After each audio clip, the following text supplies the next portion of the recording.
Hello Doom fans and welcome to PJ Plays Doom. I'm Peter Hawes, and in today's episode I make a triumphant return to iWads with Doom 2's Map 29, The Living End. I will be getting 100% of monsters, items and secrets while sustaining no damage whatsoever. You may be wondering folks why I'm doing this level out of order after progressing through maps 1 to 10 in sequence. It's because I've developed a new technique for completing this map for crossing short stretches of poison safely, which I call tic-counting, and for chronological accuracy I wanted to demonstrate the method in this video before I start using it in other no damage challenges. I'll be giving a mathematical explanation later on, but for now let's start the action. So I'll send the chain gun platform down and stay up here.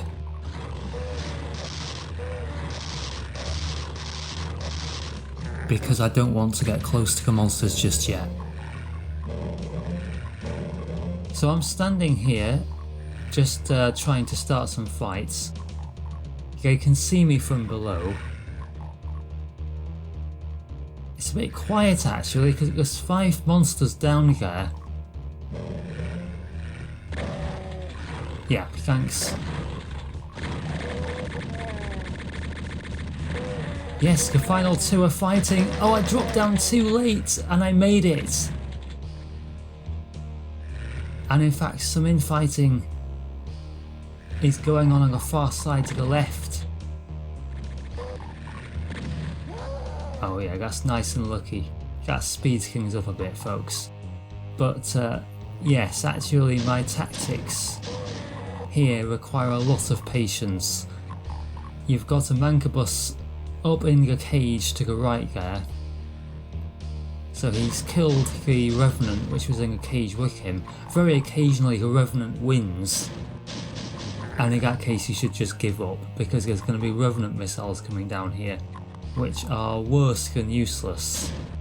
They're very difficult for me to dodge and they don't start fights like this.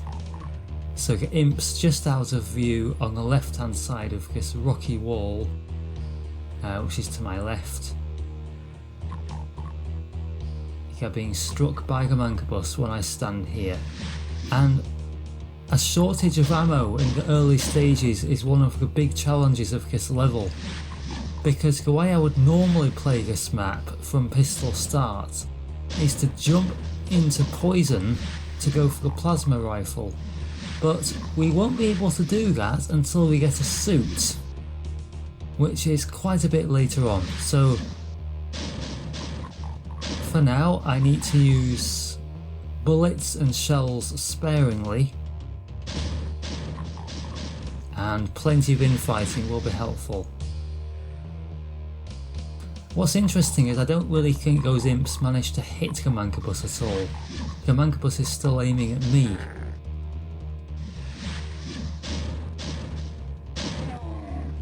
Yes, thank you. And thank you again. So yes, when the kills get to about 13 or 14, and in fact there's still a few shooters over there on that ledge. They're difficult to see.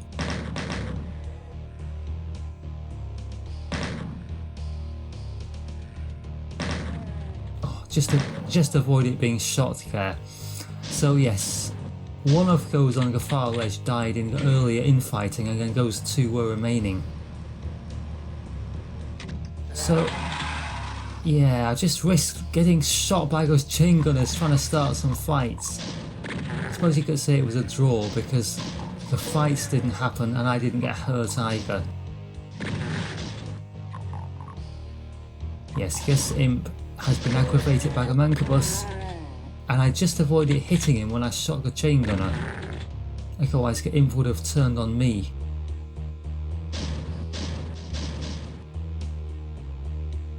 Oh, he was silent, he wasn't making any noise at all as he came round that corner.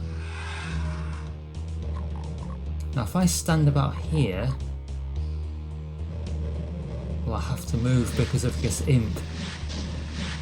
But that's a really fun way of saving ammo, that berserker. But if I stand here, I do get a chain gunner struck. And I mustn't waste too much time here because... Thank you. Those chain gunners can actually end up killing a mancubus sometimes. And actually, before I move on, I'm going to punch... Look at you slickering out of the way. What do you think you're playing at? Yeah, just up there in a cage on the left we saw an infight, and the number of kills just got to 24, which is the standard number at this stage. It's not a big problem if that doesn't happen though. So, I had a chance to run past the cacodemons, and I didn't take it, so I'm having to back off now. Oh, I nearly got caught on the decoration. Lost Soul to the left, Pain Elemental to the right, Mancubus Fireballs. Just about got away with it all. Now if I run past that next corner after I shoot the imp, again chain gunners will be exposed in a cage and I'll have to run away, so I'm waiting here. No, yeah, I had to run away because if I start fighting in that situation, the Pain Elemental starts fighting in the open and too many Lost Souls get released. And my ammo is short, folks, remember, so I have to avoid that if I can. It's difficult because I have to be very disciplined in my ammo saving. I can easily take chances too much and get myself damaged.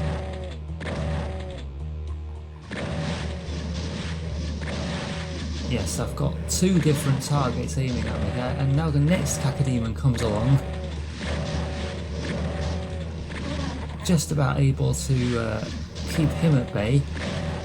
There's loads of tomatoes on this map.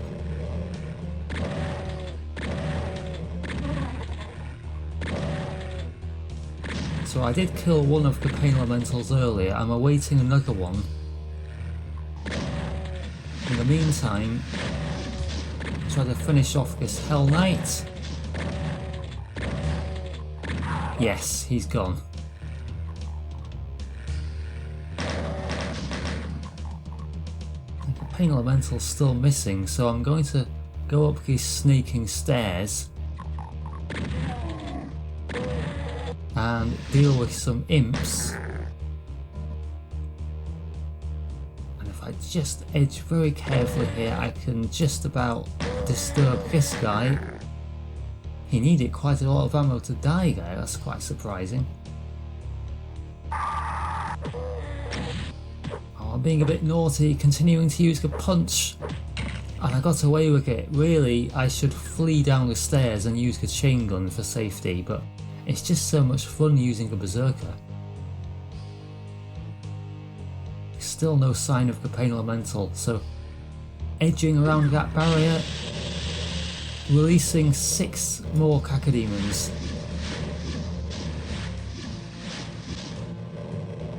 And yes, there were some early attempts where I messed up on that stairway and got hurt, but it is fairly risk-free if you know what you're doing. So I've got enough ammo now just to concentrate, yes, carefully on these cacodemons and kill them with my shotgun. No double-barreled shotgun yet.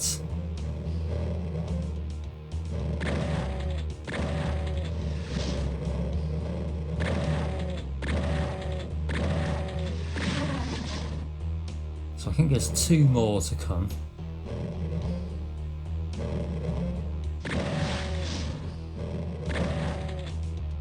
Just making sure that I don't get flanked by one of them when I'm going forward to attack the other one. So I just retreat to this area here. And then I can have a good look at everything that's approaching.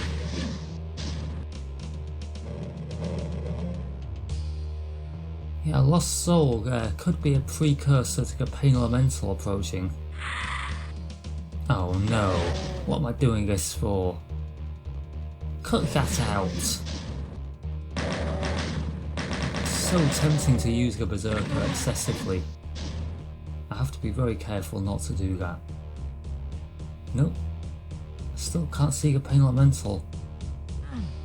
So I now wander all the way along this path to here, the path that came up when I flicked the switch. And now I'll put the map on with IDDT, and if we have a look, we can see the chain gunners,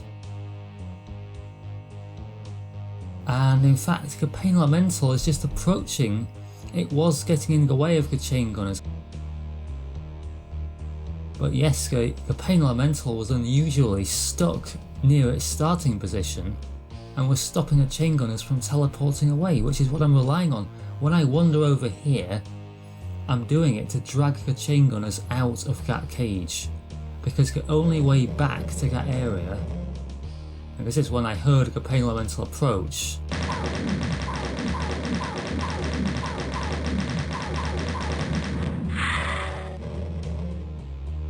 and it's great to stun a potato with a chain gun. It's the safest way to kill them. No, what am I doing with the berserk fist? No, stop it. Cut out that nonsense. That's how I'll end up getting hurt. So, unbeknown to me, the chain gunners have only just now been dragged out of that cage. So when I teleport back to that point, I'm not getting shot by them. But there's that mancubus in a cage, the one who was helping me out earlier, killing the imps for me. So I just have to carefully keep an eye on the mancubus and pick off the chain gunners. Oh, they died together. They must be a married couple. So this is one of the little set pieces that I practiced using saved games when I was training to do this map. Yeah, if I just go along the pathway, the fireballs go over my head. There's still one yeeing. Fortunately, the mancubus is too far away for me to hear it yeeing, so I knew what the yeeing had to be. And yes, you can pick up those chain guns sometimes from the edge. So, we're finally ready, almost, to get the plasma rifle. And this is a very nice technique here. So, I'll just kill this cacodemon first.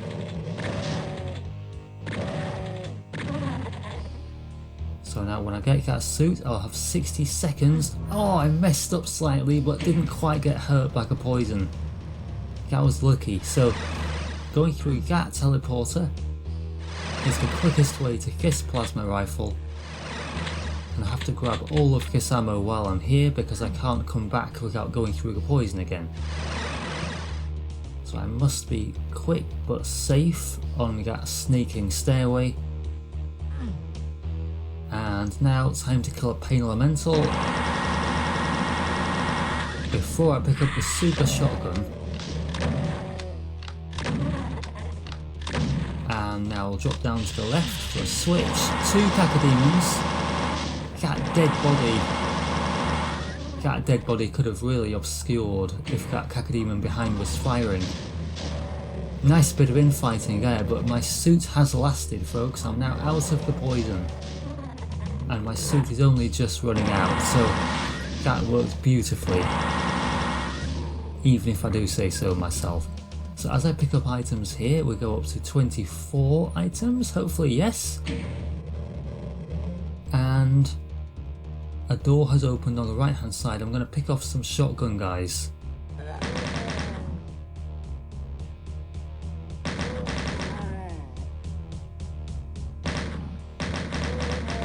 Just starting to get a bit nervous here, I am. I don't often get this far.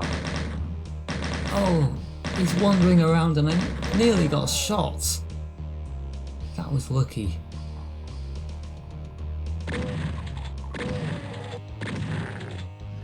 Yes, I did well not to activate the imp and shotgun guy at the same time, which can get a quite awkward situation again.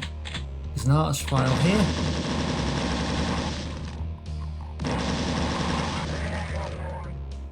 and I can save time for now. Oh, it's supposed to save time, avoiding killing imps, but then I fell off, which is very disappointing. But I'll be coming back for those imps later, so in the meantime I'm trying to get up to a particularly nasty teleporter as quickly as possible. If I hug the right wall, I'm supposed to avoid activating that Baron when I hug the wall on the right. That didn't work.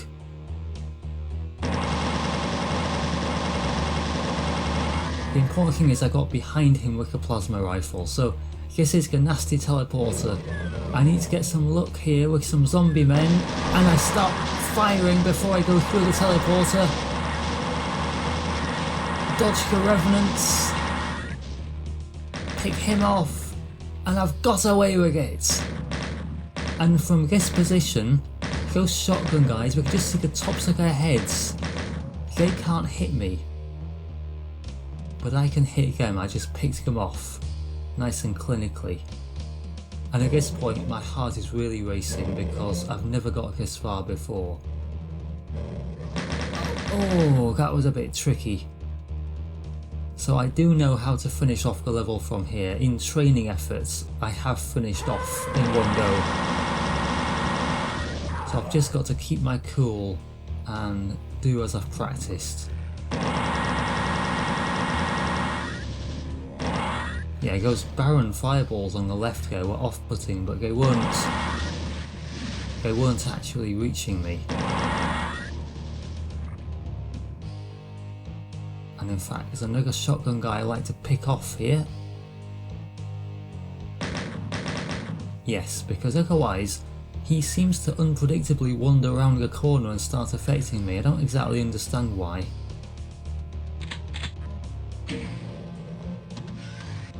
So that's lowered one of the 3 barriers blocking my way to the final section with Cyber Demon.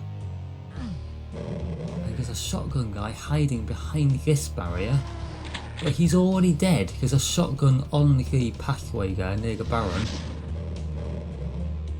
If he wasn't already dead, I needed to pick him off at that stage, because otherwise he could snipe at me in just a moment. When I go across to here, I'm now going to go down this middle pathway.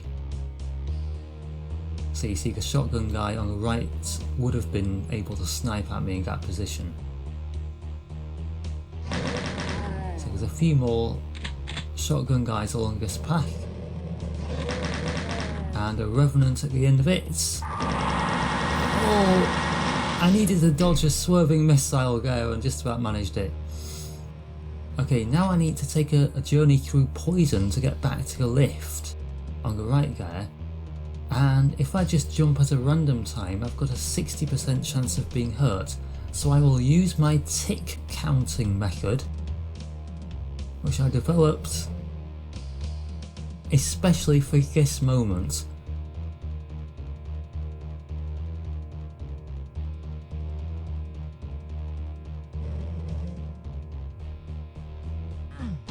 And yes, I jumped at the right time, 17 minutes and 47 seconds, and a full explanation of how that works will come up later in the video, folks.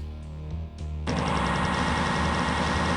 I know I've not lowered all of the barriers yet, but I can stand behind this barrier and the Barons cannot hit me at all. So I can just relax a little bit. I know my hand is sweaty, my heart rate is going rather fast, so I cannot get hit here as I shotgun that Baron to death. Unfortunately, this one seems to be too close. The auto aim isn't really working, so I'll back off and use plasma. Yeah, I had to judge my movement very carefully, not fall off or anything like that, so I managed it. And both of those Barons are dead, but I haven't gone down the pathway on the left yet, which is how I will lower the one remaining barrier, which is blocking my route out of this section, just over there. So there's a pain elemental here.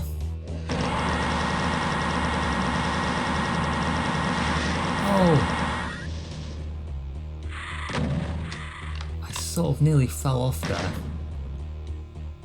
The best thing is just to keep firing plasma at the lost souls after the pain elemental dies. Just need to judge my position here carefully to make this jump. It's very easy, but of course I've never been this far without damaging a level, so suddenly everything seems difficult. But I do have confidence that I've finished the level from here before, so you know, my nerves are not too bad, but I'm very aware that this is what counts. So I'm counting the monsters here, there's 11 remaining.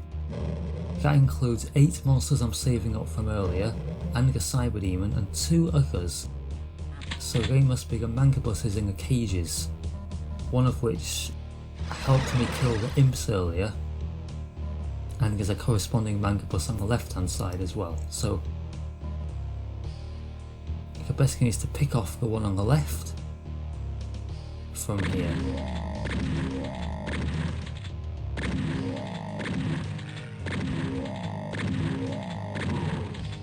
And that's nice and easy, so now I will expose myself to the second Mangabus. Nothing that way, you perverts. Continuous plasma fire did the trick.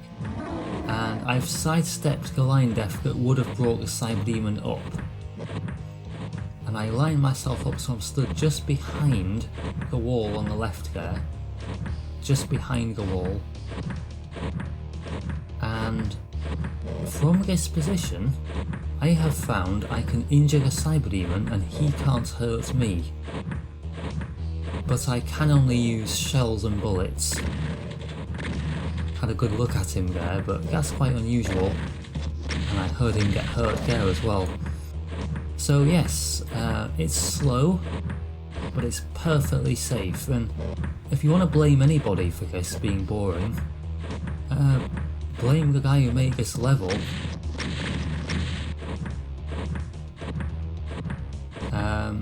For letting me skip that line death, because it is perfectly possible for me to kill the Cyber Demon the normal way with a plasma rifle running around him.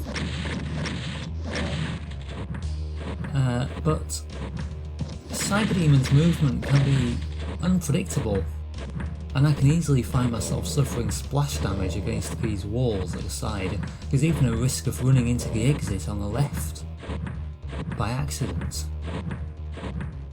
So there are risks associated with doing that. So this is such a difficult challenge. I really had to do it the boring way, so I'm just being a professional, guys. I'm just being a professional.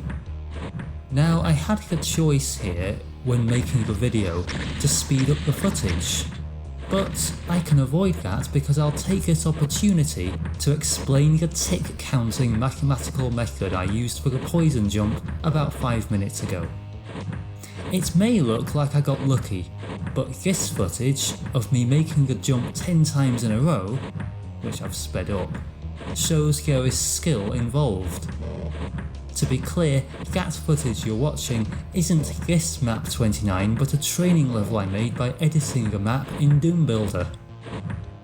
The tic-counting method relies on good preparation, guys. To start with, choose a consistent location you can start your jump from.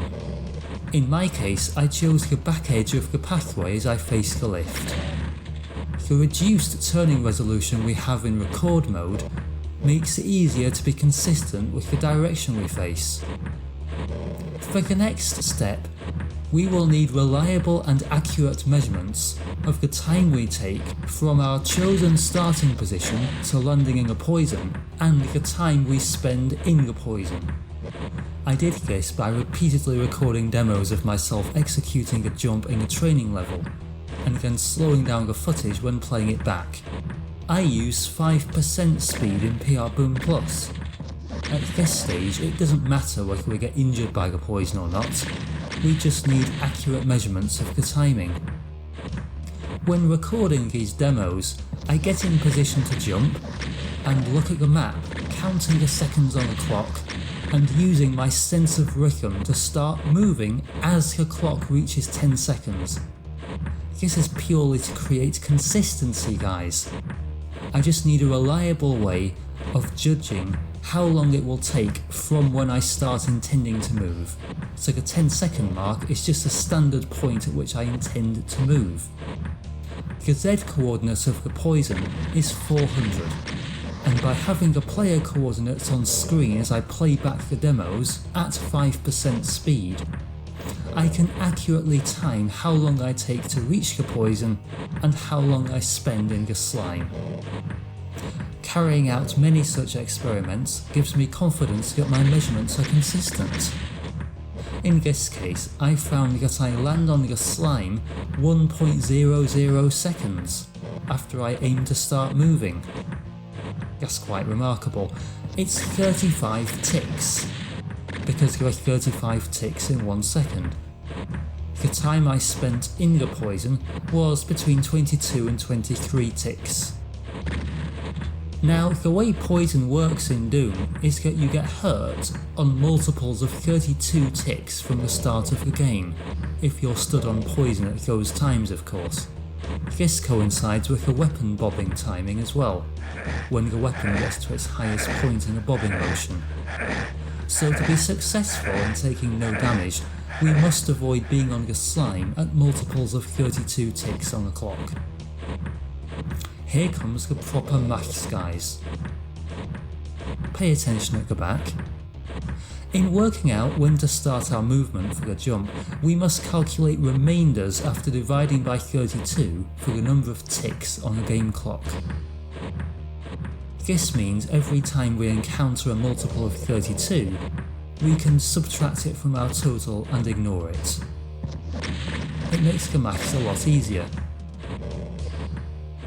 For this jump, if we enter the poison 4 ticks after a multiple of 32, we will leave the poison with a remainder of 27 ticks on the clock, even if we're pessimistic, say, and spend 23 ticks in the poison instead of 22. This means we would have another 5 ticks to spare at the end before the next painful multiple of 32 ticks arrives, if we're slightly late. Our journey from when we start moving to entering the poison is 35 ticks, which has a remainder of 3 ticks when we divide by 32. So to enter the poison at a time with remainder 4 ticks, we want to start our journey at a time with remainder 1 tick. It's known as modulo arithmetic, so we can say 1 tick modulo 32, meaning it's a multiple of 32 plus 1 tick. But of course the clock on the map shows seconds, not ticks. Surely working out the ticks on a game clock involves some very large numbers, doesn't it? There are 35 ticks in a second and 60 seconds in a minute, which gives us 2,100 ticks in each minute. But of course, don't worry about this, guys, because we can ignore multiples of 32 everywhere we find them, because they don't contribute to the remainder after you divide by 32. In particular, we can ignore multiples of 32 seconds, because of course 32 seconds has 32 times 35 ticks, which is a multiple of 32. Every second over a multiple of 32 contributes 35 ticks, but we can ignore 32 of them, so it just adds another 3 ticks to the remainder.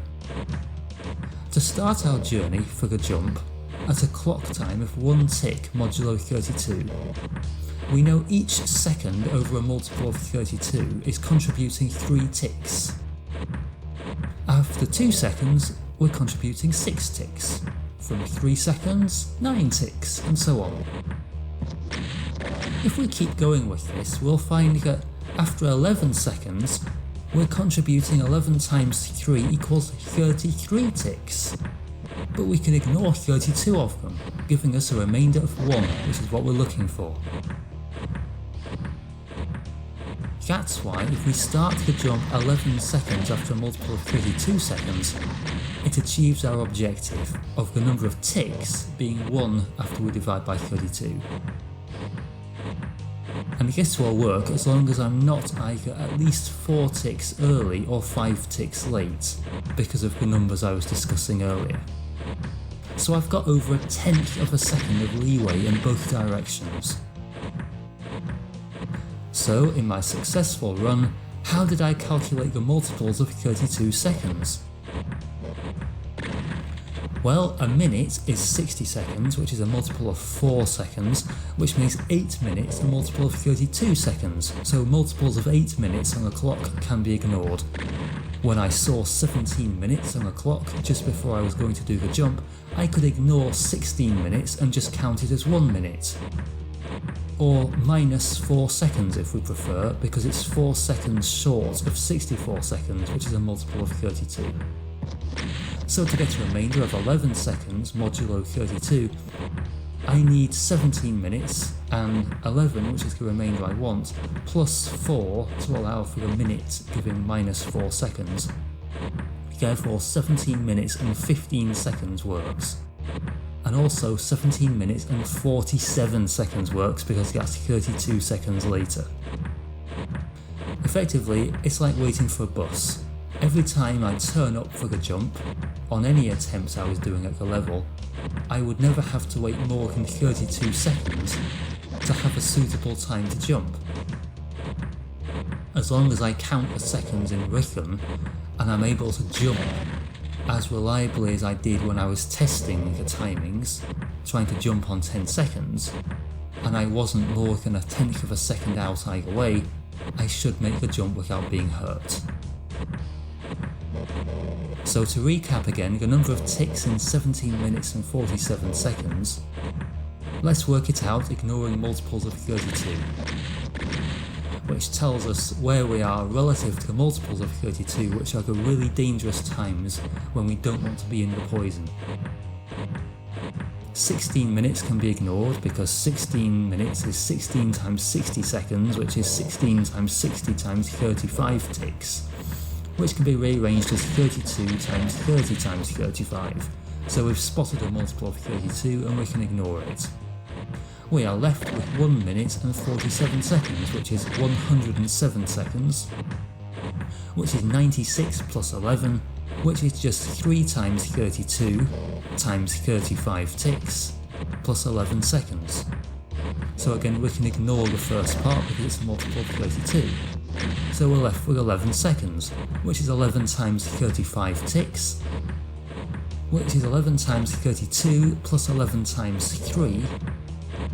We can ignore 11 lots of 32, because it's a multiple of 32, leaving 11 times 3, which is 33, which is 32 plus 1, which has a remainder of 1. So after all that calculation, we're able to make our jump as close as we can within the margin of error which is built into this process. We're able to jump at a time which is 1 tick more than a multiple of 32. And that's why I had very high confidence on my successful run that I would make the jump successfully, as long as the nerves didn't affect my sense of timing, which fortunately it didn't. So that pretty much concludes the maths lesson. I'm not sure the Cyberdemons learned anything, but I always try to have faith in my students.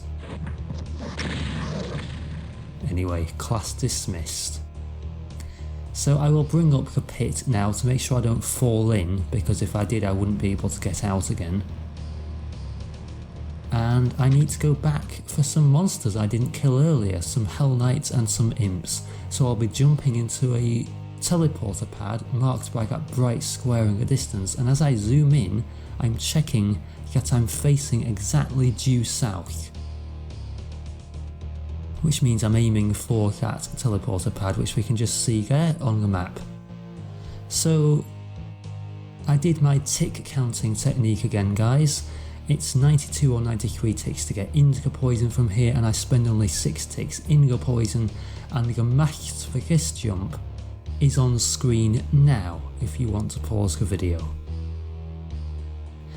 And in fact I just missed a chance here at 33 minutes and 52 seconds because I need, for maximum safety, to put my period in the poison as far as possible from a multiple of 32 ticks.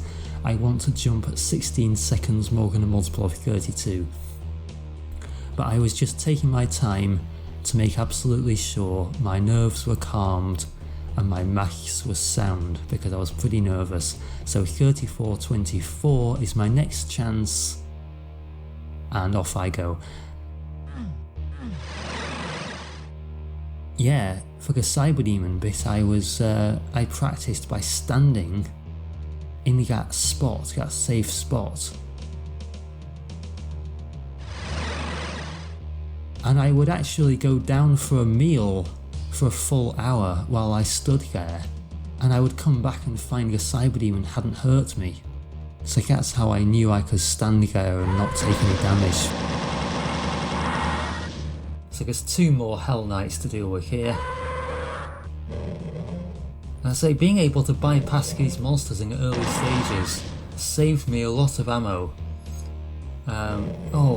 When I was considering this level, I was considering berserk punching these Hell Knights around this marble barrier. You know, all sorts of wacky ideas like that, but yeah, when I found I could just sidestep this section completely until the end of the map, it saved me enough ammo that it made everything else become more doable. So now it's just the 5 imps, which were at the top here where I killed the Archvile before. So again, I'm not going to venture too far forward, I'm just going to pick them off.